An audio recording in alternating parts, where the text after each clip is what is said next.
Hello, everybody. Happy Wednesday, June 22nd, 2022.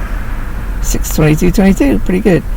Oh, okay. And so I already did a Nicolioki this morning, and I feel like I kind of shortchanged myself or whatever. I don't know who's watching these things, but so I'm going to do not another Nicolioki, but I decided, in case I ever become a comedian, it could happen. I'm going to try it maybe sometime when I'm having fun. I'm going to try to work on a tight five. And here's the material for it. I think if I ever become a comedian, yes, it could happen. I started law school in my 40s, so I could certainly do comedian in my 50s. So, I think my signature joke is going to be one that involves my mother, who is just really funny. I think there's a lot of material there if I ever delve into it. But she's French Canadian. My dad is American, though they're born, a couple of miles apart in it's called their culture is called Brayane in the St. John River Valley, where the St. John River sort of separates Canada from Maine, New Brunswick from Maine, up in that part of the woods. And if you go to church there, either on the American side or the French side, it's just going to be French speaking mass, no matter what. They're all the same culture. So sort of similar to Louisiana. If you go to France, like I took French, like my mom would speak French to us. My parents would speak French to us as kids, but we would answer in English. So it was a weird sort of thing of our friends where they're like, what the heck's going on? It's like they could only understand half the conversation.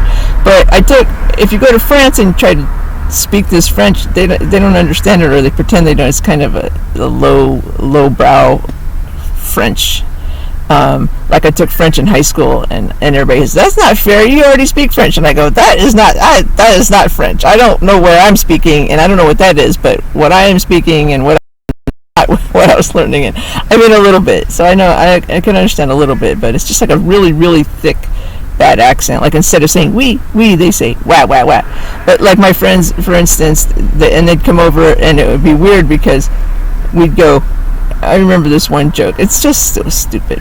One joke was, we sounded like a farm because in French, what, when you're answering somebody what, you say quoi, quoi. So all these kids, like we had 5 in our family, and there's all these little kids always going, ma, ma, ma. They said we sounded like sheep, and then she would answer quack, quack, quack, and it sounded like quack, quack, quack. So it sounded like a farm because there's always this ma, ma, and quack, quack, quack going on. Anyway, so that's not the main joke. The main joke is, my mom had, even though she spoke French a lot, and even when she spoke English, a lot of times my friends couldn't understand her because she had this weird accent to some of these words. Like, for instance, even to us, we went camping once up near Monterey, and my mom really was uncomfortable and didn't like our camping spot because she was afraid of the escapees. And we were like we thought there was some kind of a wild animal, and it turns out there was a prison nearby, and she was afraid of the escapees. I still can't even say that word right to this day because it's such a joke in our family. The escapees. And she would also get words like triplicate, she'd say triplicate, and whenever she was, she would try to give us the birds and the bees talk, she was talking about gonorrhea, and we're going, what the hell is that? What is gonorrhea, Mom? What is gonorrhea? She was talking about gonorrhea, and she would say, like instead of crotch, she'd say crouch, like it's a special kind of couch. And she couldn't say Toys R Us. She would say Toys R Us. Like, Mom, it's not a dinosaur, it's a store. It's not Toys R Us. It's not a special. It's Toys R Us. And then it would be like we would say toys, say R. But anyway, she was funny that way. So when we would string it all together and we'd laugh at her, and this is the punchline, and this is my signature joke if I ever do a tight five, and I'm at 4:30 now. But it would be we'd go up to Mom and we'd tease her and say, Mom, if the escapees come in triplicate and they have gonorrhea, are you going to kick them in the crouch? So that's my big punchline. And it just sounds like a whole other language when you string together her words. And then to top it all off, she would answer, do not laugh at your mother. Don't you know that that brains and smartness is hereditary? Who the hell is hereditary? So even when we're laughing at her, she's answering us in this weird kind of English accent. Hereditary. She's trying to say hereditary. So okay, that's the main part of, that's my main joke in my tight five, is my mom and her accents.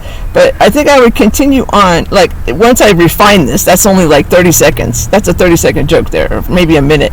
But it would be on the subject of, what are we, 5:22? I don't care. It's going to be 10 minutes of describing what the joke's going to be. But it's about my mom or my tragic occurrences with bunk beds. Like, like my mom, she just needs to stay away from bunk beds, I guess. Like my first, and I don't have a joke on this. I have a little bit, but my first, like a lot of times people say, when you're gay, what is the first memory you have?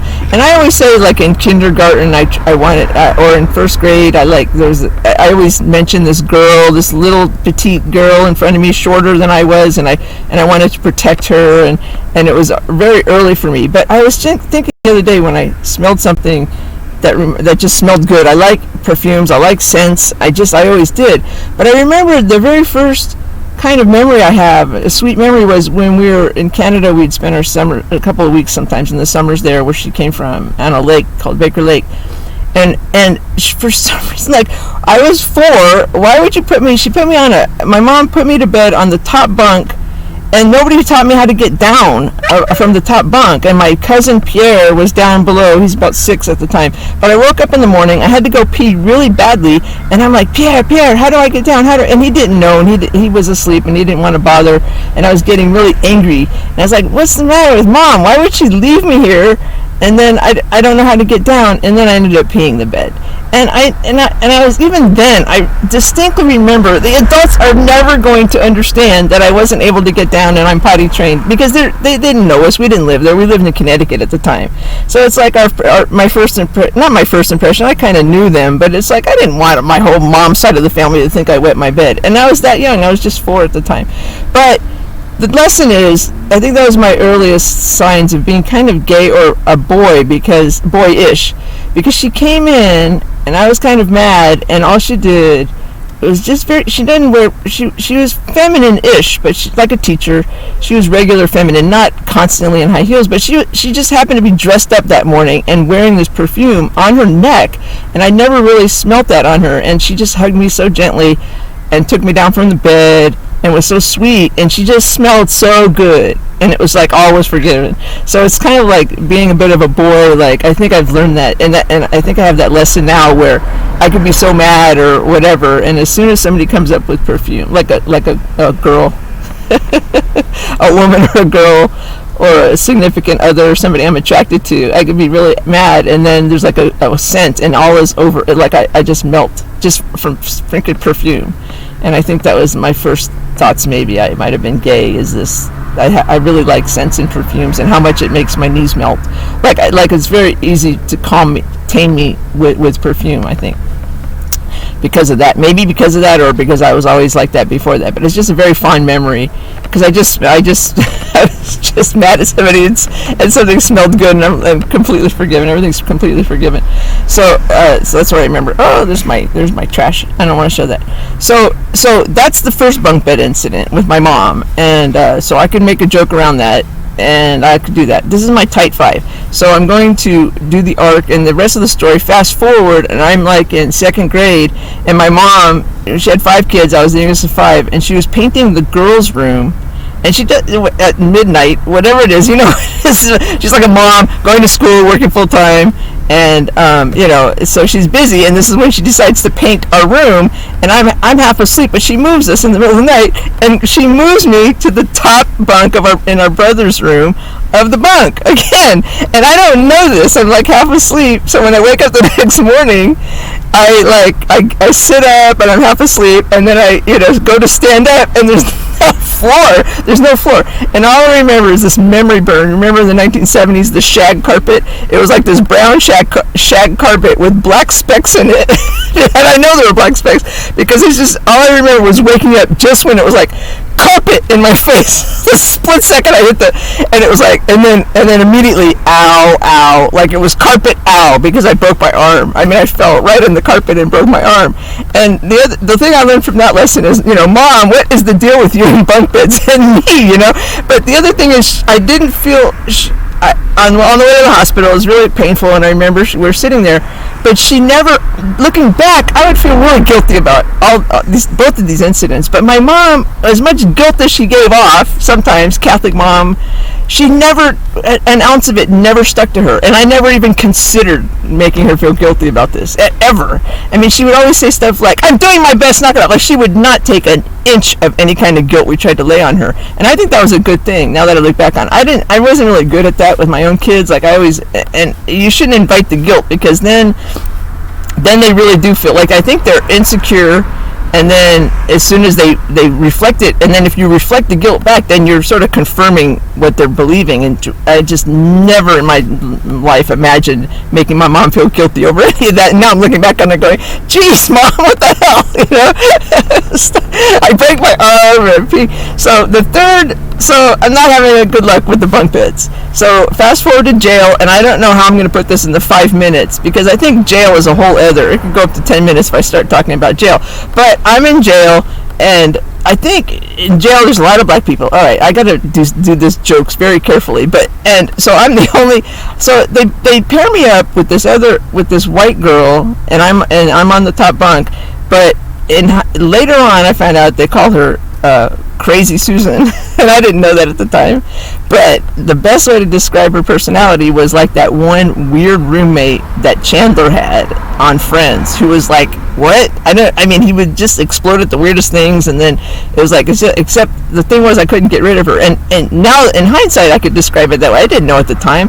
And I'm there, and she would do this thing like, to get up on the bunk bed, you go on the end of the bunk and you go up. But sometimes if you're there, or if you're not really trained socially, some of the girls would step on the bed and go on the top bunk. So I'm on the top bunk, but one day I'm in there on one time, and she's like, she goes off on all sorts of different things. She's like, did you step on my bed to go up on the top bunk? And you just like she's just crazy. So at this point, you just freeze. I don't know what to say. Yes, no. I mean, I didn't, but if you say no, she'll scream. If you say yes. And in jail, the deputy is right there, and I think the deputy, and Young, because my name is Young, and I love my name Young. It's a married name, but another reason I love the name Young is because in jail there was a Chinese deputy named Young, a black deputy named Young, and I was the white inmate named Young, and it's the most international last name you could think of. I don't know of any other international last names I don't know of any other last names you could think of that is so international as Young, like that, to have. And there's a lot of white Youngs, and I know a lot of black Youngs, and I know a lot of Asian Youngs, but anyway, that's beside the point. So anyway, I'm standing there, and I'm like, oh my God, this person is like, I don't know if you know this, in jail, if there's like a fight or something's going on and something's going down, they don't care. They'll put both of you in ADSEG. And when they're crazy, they don't care. Like, it's called freedom's another word for nothing left to lose, I guess, because she could just send me to ADSEG anytime she wanted to go off, and she didn't care if she went to ADSEG or not. But the thing was, so it kind of, and then there was another, so she was also kind of somebody who had a little bit of notoriety because she had been on some kind of local TV station for something when she had both of her arms. She was also one-armed. So she's one-armed Susan and Crazy Susan, and I'm trying to think of better names, different names, but Crazy Susan sounds like Lazy Susan, so it's kind of like, I'm going to have to do something about that because that's such a great name, and I don't want to change it for my monologue, for my 5 tight minutes, so I'll think of something around that. But I was always kind of insulted, even though it was like, which girl are you talking about from that cell? And they'd say the one-armed one. They wouldn't say the crazy one and the not crazy one, and that kind of insulted me. I mean, it's obvious that's the biggest difference, is the one-armed one versus the not one-armed one. But she was only the second most notorious person in that jail at the time. The top most notorious person in the jail was the girl who broke in to Trevek. What's his name? Adam? What's his first name? Alex Trevek. His hotel room when he was in San Francisco. She broke into his hotel room. Crazy lady, white girl, and she's in our jail cell. So it's almost like, no wonder. I mean, it's like I feel kind of embarrassed for the white race, because this is the impression the black people, at least in jail, get, is if you're white and you come in and you kind of like have short dark hair and you're white, you're just crazy. And that's what they thought about me. And I was just, anyway, so so I'm standing there, and you have to remember, the deputies themselves have their own sense of humor, and their own, like, I'm standing there and I'm looking, and the deputies are right there, like in the San Francisco jails. They could see it's open, but they're up high, but they could see everything going on. And I know this girl is going off on me for stepping on her bed when I didn't, and I'm like looking with my eyes. I don't want to move. I'm afraid to do anything because, you know, crazy Susan is coming at me, and I'm saying, okay, are you watching this? Please watch this, you know, and see this. But they have no sympathy. They're just like, reminds me of my mom. They have no sympathy in jail. They have no, this is the deputy who said, notoriously, when I was there, like earlier, I wrote this down. It was so funny. She was like, somebody had passed gas in one of the things, and they're having a fit, and they're saying, oh, it's fumigating, and get me out of this cell. Like, the cells are open anyway. But she's going, knock it off, calm down. And that is a natural thing. And if you don't like being in jail, next time run faster. So that's the sympathy you get, and it's the same. I feel like they were just like my mom. It's the same. You get no sympathy from these deputies. So I was when I watched her. So nothing really finally came of that. We didn't have to go to AD6. She finally calmed down. It scared me to death. But this is where I learned to sleep with one eye open when I was on the top bunk, and also where I learned, because somebody just came on Kelly Clarkson's show and said when something happens, she just acts crazy and they leave her alone, and it's just like, abso-freaking-lutely. I'll tell you what, you can go to all the self-defense classes you want, do it all you want. The best thing to do if somebody is coming up or attacking you or you're worried is act crazy. Like, act crazy. That's the best. You want to chase people off, that's the one to do. Act crazy. So that's where I learned that thing. Just act crazy, don't be crazy. So anyway, so I'm going to try to do a tight 5 on the mom and her accents, and then go back and try to do a bunk bed. See, so it's kind of like, anyway. So that sounds like it would make a good story. So I'm at 17 minutes, but I don't care. I'm posting the whole thing, and I will cut it down to 5 minutes with, those are my main jokes, but I got to come up with a lot more jokes in between all that, and it's going to be fine. It's going to be cool. So this is my first part. I'll give you the next one will be the same stories down to 10 minutes with more jokes, and then we'll cut it to 5 minutes, and then we'll go we'll go try it out on audiences. Okay, bye. Everything's going to be okay, everybody. This is my entertainment. I want to make my boo laugh when I'm in the doghouse, so I'm making you laugh. Okay, baby? I'm trying to. Bye. Everything's going to be okay, and I'm living my best life, and we'll talk to you later. Bye.